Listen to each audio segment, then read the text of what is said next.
Contract वाली बहू। नरेश की माँ अपने बेटे से मिलने दिल्ली आ रही है।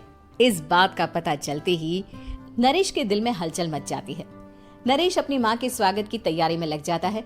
साथ ही उसे डर भी सताने लगता है कि उसकी माँ कहीं अपनी पुरानी जिद पर फिर से बैठ ना जाए। हे भगवान, इस बार बचा लो, अगले साल पक्का माँ की जिद पूरी कर दूंगा। तभी दरवाजे की घंटी बजती है। नरेश दरवाजा खोलता है तो सामने अपने मकान मालिक को देखकर हैरान हो जाता है, क्योंकि उनके साथ एक सुंदर सी लड़की भी थी। अब नमस्ते अंकल, कुछ काम था, मुझे बुला लेते। आपने क्यों कष्ट किया?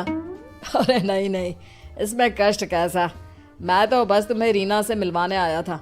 आज से रीना तुम्हारे साथ इसी फ्लैट में रहेगी। अंकल, कोई लड़का फ्लैटमेट नहीं है? एक अनजान लड़की के साथ रहना मेरे लिए थोड़ा अजीब होगा। देखो नरेश, मैं तुम्हें पहले भी बता चुका हूँ कि इस फ्लैट में तुम्हें किसी ना किसी के साथ एडजस्ट करना ही होगा, या फिर तुम अकेले पूरे फ्लैट का किराया दे दो, मैं किसी को नहीं रखूंगा। नरेश अपने मकान मालिक की बात सुन के रीना के साथ रहने के लिए तैयार हो जाता है, पर अंदर ही अंदर उसे ये बात खाने लगती है कि वो अपनी माँ को क्या जवाब देगा जब उसकी माँ रीना के बारे में उसे पूछेगी। दिन बीतने लगते हैं। नरेश और रीना अच्छे दोस्त भी बन जाते हैं, पर अभी भी नरेश अपनी प्रॉब्लम का सलूशन नहीं ढूंढ पाता। एक दिन नरेश बहुत परेशान सा बैठा होता है। तभी रीना उसे पूछती है, क्या हुआ नरेश, तुम काफी परेशान लग रहे हो, सब ठीक तो है ना? हाँ सब ठीक है, बस एक छोटी सी प्रॉब्लम है। वो एक्चुअली 2 दिन बाद मेरी माँ मुझसे मिलने आ रही है। अरे तो इसमें प्रॉब्लम क्या है, ये तो खुशी की बात है। हाँ रीना, बट मेरी माँ एक जिद लेकर बैठ गई है कि मैं शादी कर लूँ, पर मैं अभी इस चीज़ के लिए तैयार नहीं हूँ। ऊपर से जब वो तुम्हें देखेगी तो 100 सवाल करेगी, क्या जवाब दूंगा? अरे इसमें कोई टेंशन वाली बात नहीं है, मेरे पास ना इस प्रॉब्लम का सलूशन है, जिससे ना तुम्हें शादी करनी पड़ेगी और ना ही तुम्हारी माँ मेरे बारे में कुछ पूछेंगी। रीना की बात सुनकर नरेश सोच में डूब जाता है। वो सोचता है कि रीना खुले ख्यालों वाली लड़की है, कहीं माँ को सच बता ना दे। नरेश को सोच में डूबा देखकर रीना कहती है, अरे क्या हुआ, किस सोच में पड़ गए? डोंट वरी, जैसा तुम सोच रहे हो ना वैसे कुछ भी नहीं है, मेरे पास एक प्लान है। मैं कुछ समझ नहीं पा रहा हूँ, कैसा प्लान? मैं समझाती हूँ। हम ना एक कॉन्ट्रैक्ट मैरिज कर लेते हैं। फिलहाल मेरे पास जॉब नहीं है, तो तुम इस रूम का किराया दे देना जब तक तुम्हारी माँ यहाँ रहेंगी, सिर्फ तब तक। और तुम अपनी माँ से कह देना कि मैं तुम्हारी पत्नी हूँ, इससे वो मेरे यहाँ रहने पर कोई सवाल भी नहीं करेंगी। अरे बात तुम्हारी ठीक है, पर माँ से झूठ बोलना, ना ना पापा, मैं ये रिस्क नहीं ले सकता। कोई और आइडिया दो ना तुम। देखो मंजूर हो तो बोलो, वरना सच बता दो, मुझे कोई प्रॉब्लम नहीं है। रीना की बात सुनकर नरेश सोच में डूब जाता है। बहुत सोचने के बाद जब उसे कोई रास्ता नहीं मिलता तो वो रीना के बताए हुए रास्ते पर चलने के लिए तैयार हो जाता है। वो रीना से बात करता है और अपनी माँ की पसंद और नापसंद के बारे में बताता है। रीना भी नरेश की सभी बातों को ध्यान से सुनती है, ताकि कहीं उससे कोई गलती ना हो जाए। आखिर वो दिन भी आ जाता है जब नरेश की माँ उससे मिलने दिल्ली आ जाती है। नरेश अपनी माँ को फ्लैट पर लेकर जाता है। जैसे ही नरेश की माँ फ्लैट के अंदर जाती है, रीना उसके पैर छू लेती है। ये देखकर नरेश की माँ थोड़ी घबरा जाती है और नरेश से पूछती है, अरे बेटा नरेश, ये कौन है? माँ ये आपकी बहू रीना है। माफी चाहता हूँ, सब कुछ इतनी जल्दी में हुआ कि आपको बता ही नहीं पाया, इसलिए सोचा कि क्यों ना आपको सरप्राइज दिया जाए। अरे बेटा, मैं तो बस तेरा घर बसा हुआ देखना चाहती थी। हाँ, बहुत अरमान थे अपनी इकलौते बेटी की शादी को लेकर, लेकिन कोई बात नहीं, शायद किस्मत को यही मंजूर होगा। ये कहते ही नरेश की माँ रीना को गले लगा लेती है। रीना बेटिया, मेरा बेटा ना थोड़ा नादान है, पर तुम काफी समझदार लगती हो, और मैं जानती हूँ कि तुम इसका बहुत अच्छे से ध्यान रखोगी।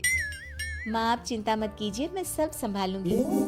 नरेश की माँ अपने बहू और बेटे के साथ खुशी खुशी रहने लगती है। दिन बीतने लगते हैं। नरेश की माँ और रीना का रिश्ता बहुत मजबूत होता चला जाता है। वो दोनों सारा दिन एक साथ रहती और खूब बातें करती। इधर साथ रहते रहते नरेश और रीना भी एक दूसरे से प्यार करने लगते हैं। दोनों को इस बात का एहसास हो जाता है, फिर भी वो इस बात को छुपा कर ही रखते हैं। एक दिन नरेश की माँ और रीना शादी के बारे में बात करने लगते हैं। रीना बिटिया, ये तो नरेश ने मुझे बिना बताए शादी कर ली, वरना मैं तो अपनी इकलौती बेटी की शादी इतनी धूमधाम से करती कि सारी दुनिया देखती रह जाती। अच्छा माँ, आप ऐसा भी क्या करती नरेश और मेरी शादी में जो दुनिया देखती रह जाती? अरे बिटिया, एक माँ के अरमान तुम अभी नहीं समझोगी। मैं तो अपनी बहू को एक रानी की तरह लेकर आती और शादी भी बिल्कुल शाही अंदाज में करती, पर मेरे तो सारे अरमान ऐसे ही रह गए। खैर, मुझे तो अपने बेटे और बहू की खुशी चाहिए बस। ये कहते हुए नरेश की माँ की आंखों में आंसू आ जाते हैं। रीना भी ये सुनकर ख्यालों में खो जाती है, क्योंकि वो भी मन ही मन खुद को नरेश की पत्नी और उसकी माँ की बहू मानने लगी थी। शाम को जब नरेश ऑफिस से घर आता है तो रीना खुद को रोक नहीं पाती और नरेश के सामने उसकी माँ को अपने और नरेश के रिश्ते का सारा सच बता देती है। रीना की बात सुनकर नरेश की माँ दोनों से बहुत नाराज हो जाती है और घर वापस जाने की बात करने लगती है। तुम दोनों ने मुझसे सच छुपाकर बहुत ठेस पहुंचाई है मुझे। अब तुम लोगों के साथ नहीं रहना चाहती मैं, कल ही वापस चली जाऊंगी अपने घर। माँ, मुझे माफ कर दो, ये सब मैंने रीना के कहने पर ही किया है, वरना मैं भी आपको कभी ठेस पहुंचाने के बारे में सोच भी नहीं सकता। हाँ माँ, हमने ये सिर्फ आपका दिल रखने के लिए किया, प्लीज हम दोनों को माफ कर दीजिए। तुम दोनों ने मेरे अरमानों के साथ खिलवाड़ किया है, और वैसे भी मुझे अपने बेटे के लिए एक अच्छी लड़की ढूंढनी है, इसलिए मेरा यहाँ से जाना ही बेहतर होगा। माँ की ये बात सुनकर रीना खुद को रोक नहीं पाती। माँ, क्या मैं आपके घर की बहू बनने लायक नहीं हूँ? रीना की बात सुनकर नरेश हैरान रह जाता है। नरेश की माँ भी कुछ समझ नहीं पाती।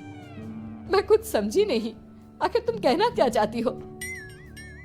माँ, मैं वो नरेश से बहुत प्यार करती हूँ और साथ ही साथ मैं आपको भी अपनी माँ मान बैठी हूँ। आज जब आपकी बातें सुनी तो खुद को रोक नहीं पाई, इसलिए सारा सच आपको बता दिया। रीना की बात सुनकर नरेश की माँ की आंखों में आंसू आ जाते हैं और वो अपने बेटे नरेश और रीना को गले लगा लेती है। मेरे घर की बहू तो सिर्फ रीना बिटिया ही बनेगी। मैं आज ही तुम दोनों की शादी की तारीख निकलवा दूंगी, बस एक बार तुम्हारे घर वाले मान जाए। उसी दिन रीना के माता पिता भी उनके फ्लैट पर आ जाते हैं। दोनों परिवार आपस में बैठकर बातें करते हैं और शादी के लिए राजी हो जाते हैं। रीना भी कॉन्ट्रैक्ट फाड़ देती है और कहती है, सही मायने में मैं अब बहू बनूंगी, अब तक तो सिर्फ कॉन्ट्रैक्ट वाली बहू थी।